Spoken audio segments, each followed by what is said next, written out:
Hello everyone, welcome back to my mini blog. তো আবারও চলে এলাম একটা নতুন ভিডিও নিয়ে।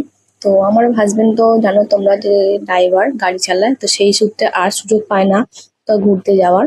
তো আজকে সুযোগ পেয়েছিলাম, তাই আমরা চলে গেছিলাম পুজো দিতে মায়ের মন্দিরে। তো সেটাই তোমাদের সাথে শেয়ার করছি। আমাদের বাড়ি থেকে এখানে হচ্ছে 10 থেকে 15 মিনিট লাগে যেতে। বাড়ির কাছে হওয়া সত্ত্বেও খুব একটা যাওয়া হয় না এখন আর, যেহেতু হাজবেন্ডের ছুটি থাকে না। তো আমরা দেখো ফার্স্টে মিষ্টিটা নিয়ে নিচ্ছি, ওখানে পুজো দেবো সেই জন্য। তো আমার মিষ্টি নেওয়া কমপ্লিট হয়ে গেছে আর ওরা ওইখানটা দাঁড়িয়ে আছে। তো দেখো বাবু তো বদমাইশি করছে, একবার এটা একবার ওটা করে সব ধরে ধরে দেখছে। তো ফাইনালি আমরা চলে এসেছি কাছাকাছি। তো যারা যারা এই লোকেশনে থাকো তারা তো জানোই যেটা কোন মন্দিরে যাচ্ছি। তো তাও তোমাদেরকে দেখিয়ে দিচ্ছি, তো চলো। তো দেখো মন্দিরে আমরা কিন্তু এসে গেছি। এখনো যারা যারা চিনতে পারেন তাদেরকে আমরা বলে দিচ্ছি, আমরা হচ্ছে রাজপুরের বিপত্তারিণী মায়ের মন্দিরে এসেছি। আর এটা হচ্ছে বেশ কিছুদিনের আগের ভিডিও, আমি এডিট করে উঠতে পারিনি আমার প্রবলেমের জন্য।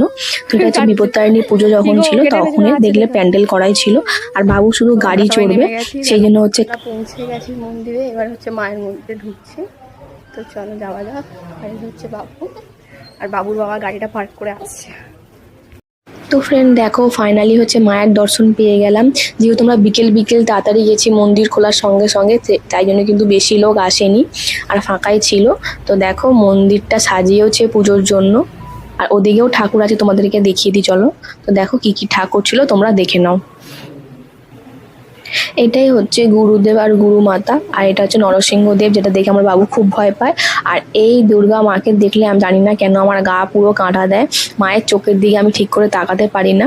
তো এখানেই হচ্ছে 12 মাস গেলেই কিন্তু মায়ের দর্শন করা যায়। আর এদিকটা হচ্ছে ঠাকুরের ফটো আর যাবতীয় জিজ্ঞাসাবাদ করা যায়। এখানে হচ্ছে মায়ের পুজো দেয় বিকেলবেলা করে। এখানেই মায়ের চোখের দিকে তাকিয়েই কিন্তু মনস্কামনা বলতে হয়। আর এটা হচ্ছে একতলা, মানে নিচের তলার ঠাকুর। আর এখানে দেখো আমার বাবু বদমাইশি করছে।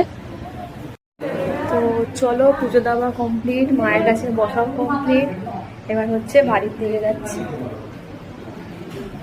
বেশ অনেক দিন পর এলাম মায়ের কাছে, মনটা খুব শান্ত শান্ত লাগছে এবার।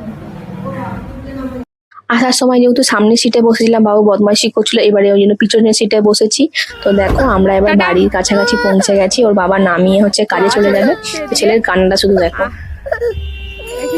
এই ভিডিও এখানে শেষ করলাম, কেমন লাগলো কমেন্ট করো। Tata, thank you for watching.